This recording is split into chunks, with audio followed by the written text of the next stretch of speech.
Okay, just waiting for Samantha to join. It is 1:02, and hopefully she'll join us in a minute.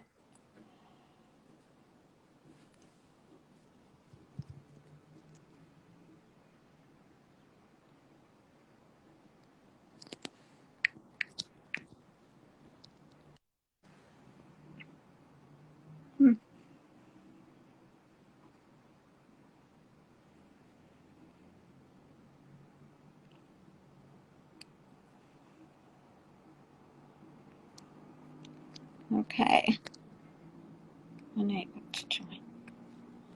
Okay, let's try again.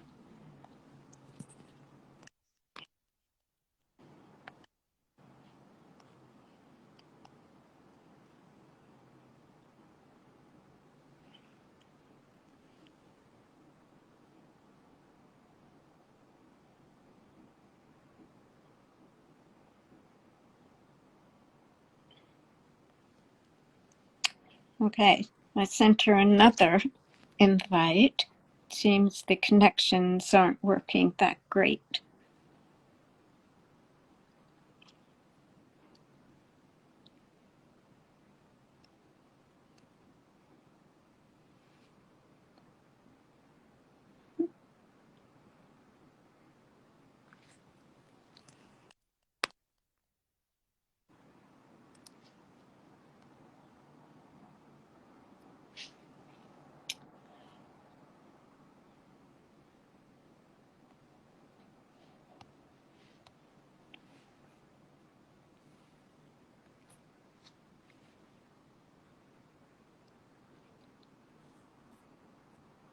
Ah, okay, she joined into that.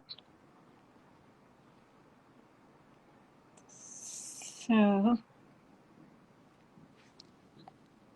let's see.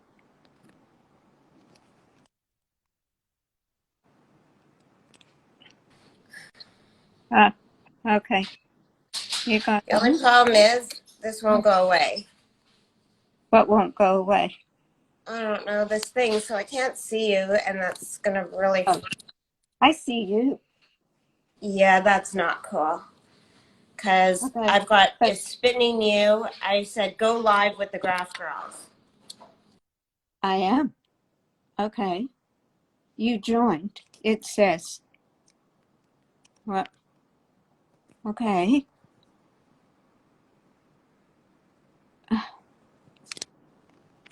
Let me try one more time.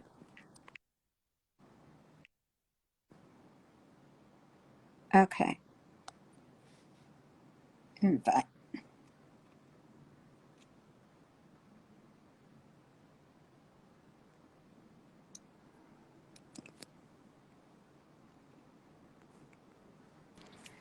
Okay, there you are.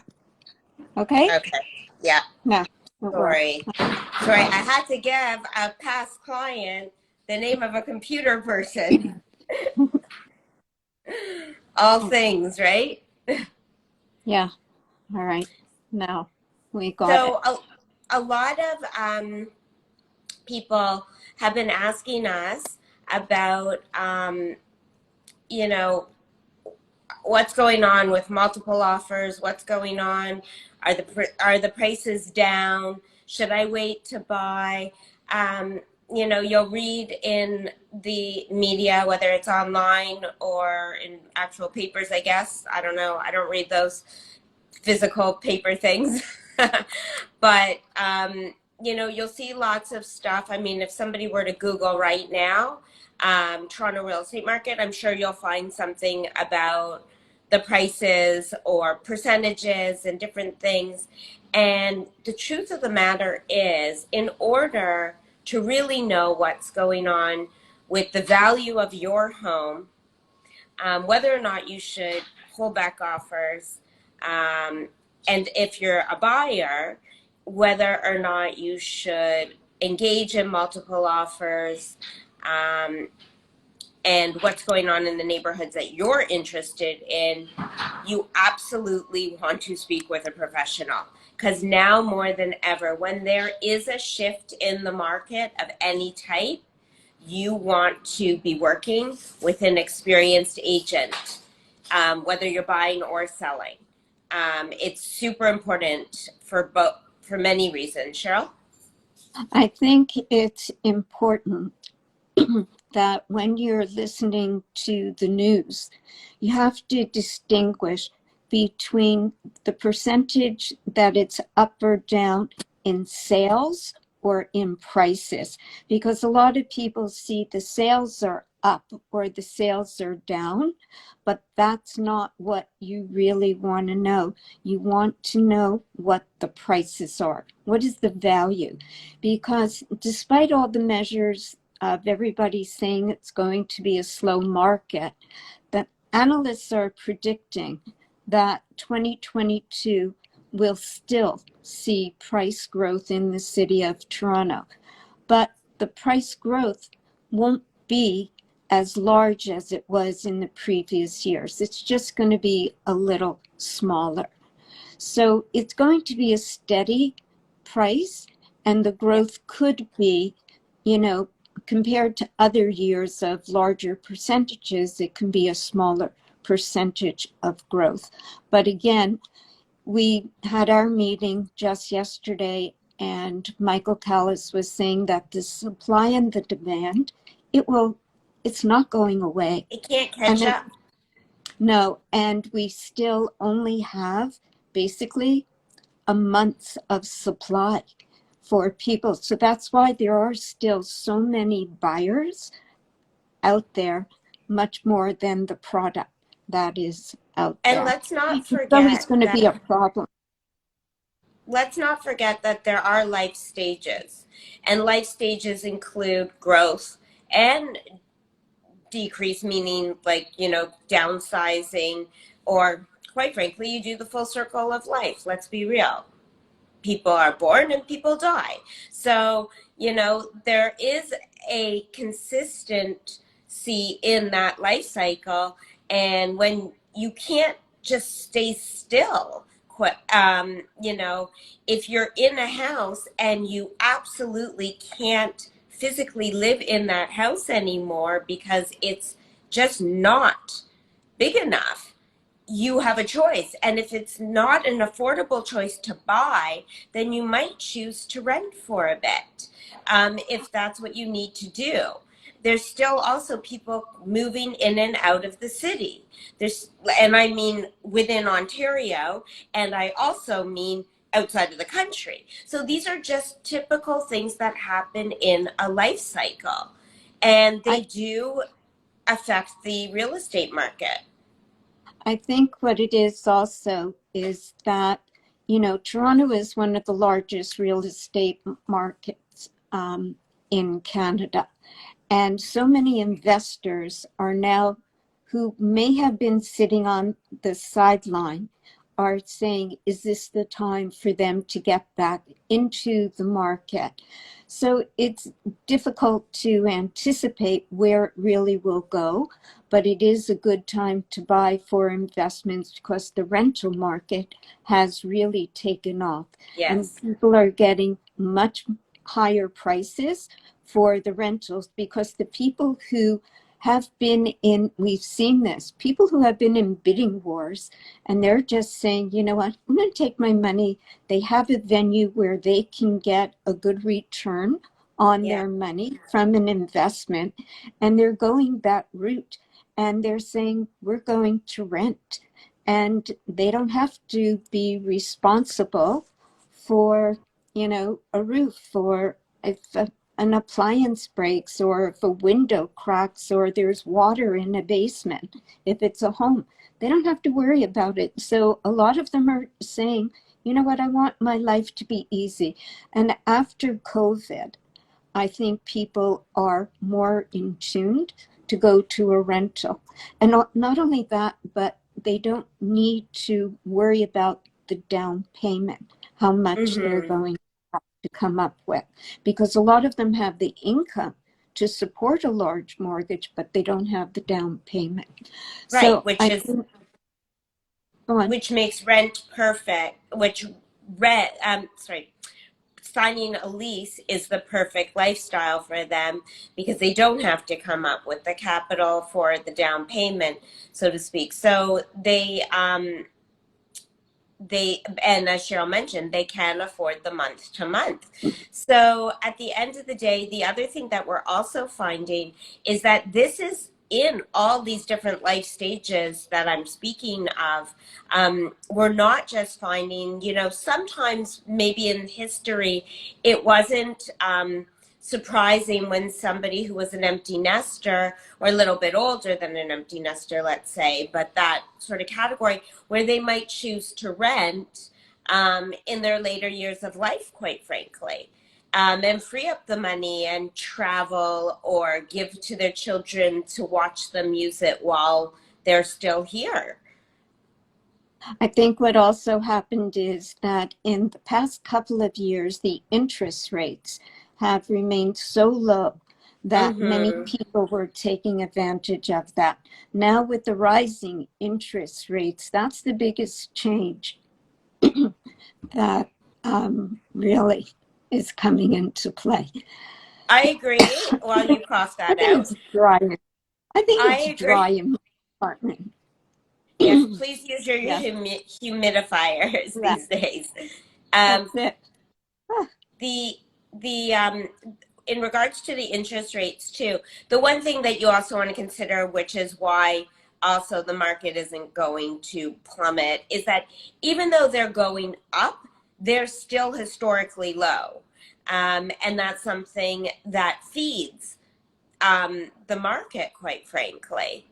So, yes, there's people who will rent and want a different lifestyle, an easier lifestyle. Look, tons of people are looking to travel right now. I don't know if you've seen, I'm actually frightened as I know that we're going to the airport in the next few weeks, but apparently the airports are chaotic because everybody just wants to travel right now because we can.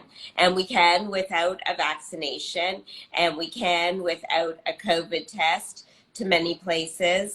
Some still, I guess, whatever. Be sure you check online. But, so there's a lot more people traveling, bottom line. And when you are looking to have a year of travel and you are in maybe a crossroad in your housing, you might choose to rent because you don't want to worry about anything.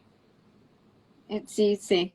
But I think the other thing that you have to take into consideration is that in Ontario, they were talking about the increase of the non-resident speculation tax, Mm-hmm. because that means the foreign buyers won't be as eager to buy a home in Toronto because they're going to be forced to pay a tax of 20%.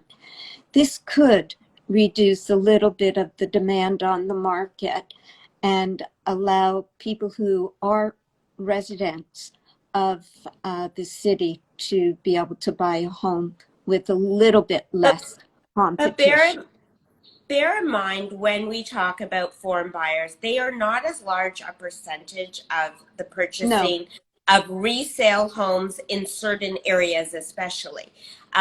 So again, goes back to my first comment, working with an experienced agent and knowing what if you're selling, who is buying in your neighborhood, how you might be affected or you might not be affected. Also, the other thing being is that a lot of our foreign buyers are actually buying new build construction. So how does that affect you unless you're a builder or a developer? you know they're not buying the resale properties as much as they're buying the new build. So you have to be aware of who your marketplace is if you're a seller and considering the possibility of coming to market. I think the other thing is that we still have to take into consideration COVID.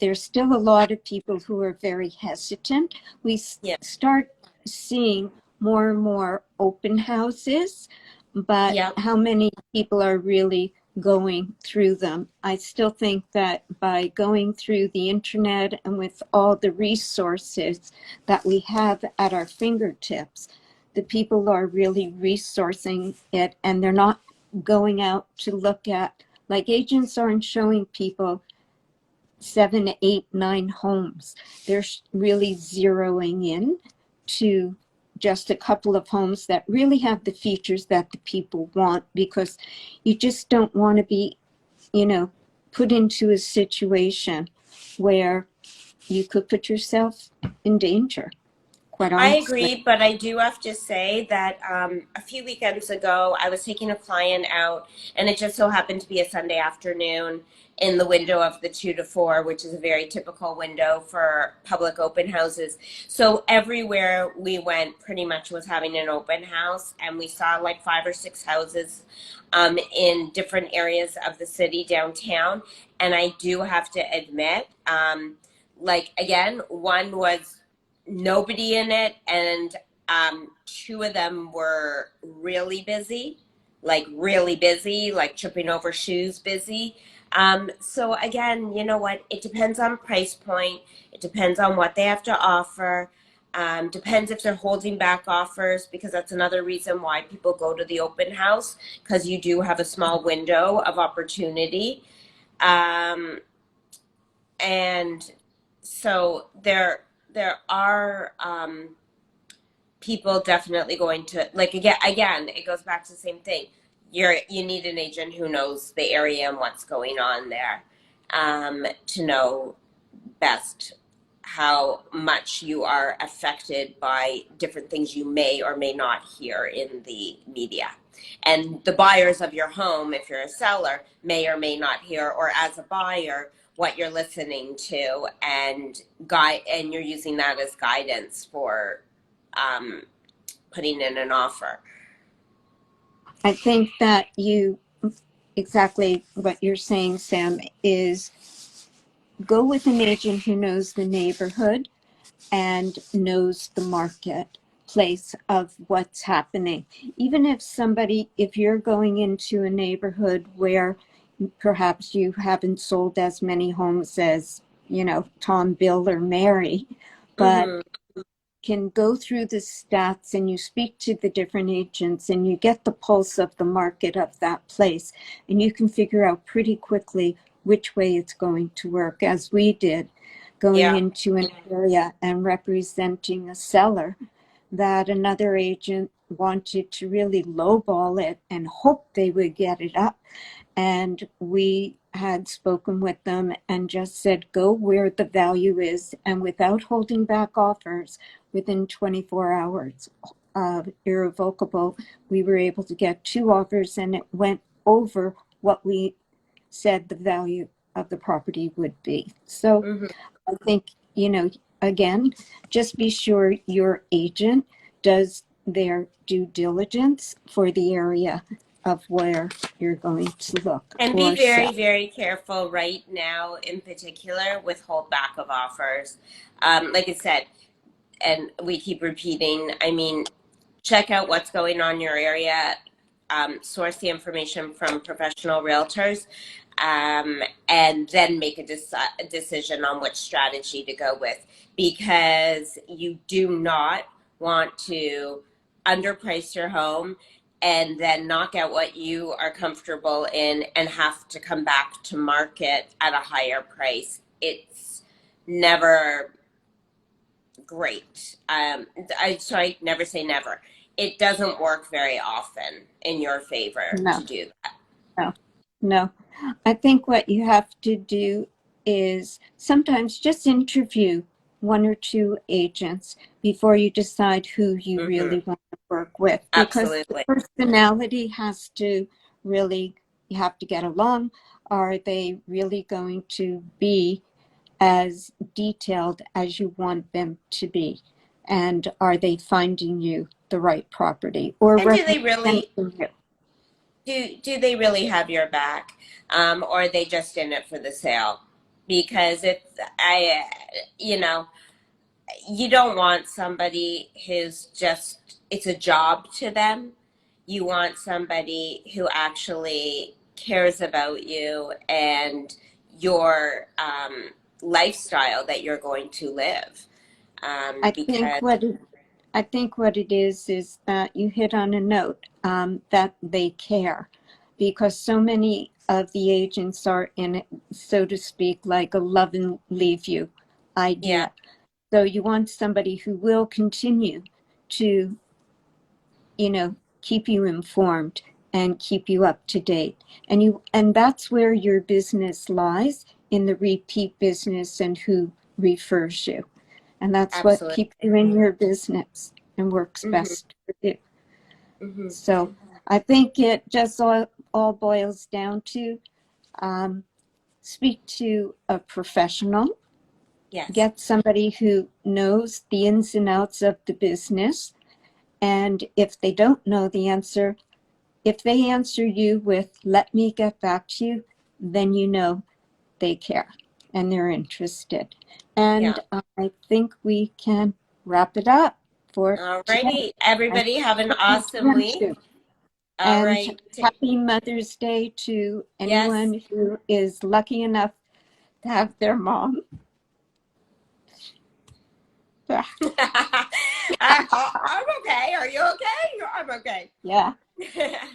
Happy Thank God. Mother's Day to everybody. Yeah. A little Happy Mother's emotion Day, there. Kate. Let's go. Okay. Bye. Bye. See you.